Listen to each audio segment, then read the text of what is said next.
Azərbaycan Respublikası Prezidenti yanında Bilik Fondunun və Şamaxı rayon İcra Hakimiyyətinin birgə təşkilatçılığı ilə Şamaxı İncəsənət Təhsili Mərkəzində Kitabi Dədə Qorqud və Henrich Friedrich von Witz 200 mövzusunda məktəbli konfrans keçirilib. Konfrans Şamaxı İncəsənət Təhsil Mərkəzində baş tutub. Qonaqlar mərkəzlə tanış olub, burada təhsil alan məktəblilərlə görüşüblər. Tədbirdə məktəblilərlə yanaşı müəllim və valideynlər, rayon ictimaiyyəti iştirak edib. Bilik Fondunun icraçı direktoru Oqtay Səmədov məktəbli konfransının Qorqudşünaslığın inkişafına zəmin yaradacağını bildirib.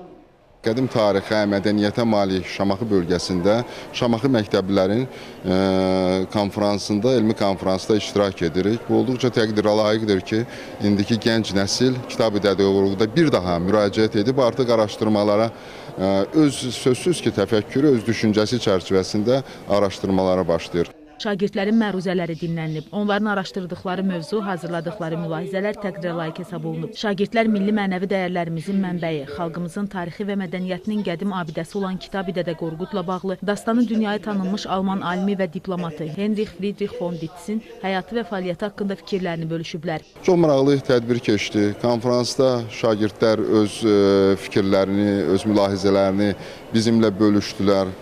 Tədbirin bədii hissəsində Şamaxı İncəsənət Təhsil Mərkəzinin və orta məktəblərin öz fəaliyyət dərnəklərinin üzvləri konsert proqramı ilə çıxış edib, konfransın ərsəyə gəlməsində əməyi olan müəllimlərə, məktəblərə, Bilik Fondunun təşəkkürnamələri və hədiyyələri təqdim olunub. Pərvanə Mustafayev, Rəşad Aydın, Cavanşir Seyfəddinoğlu, Şamaxı.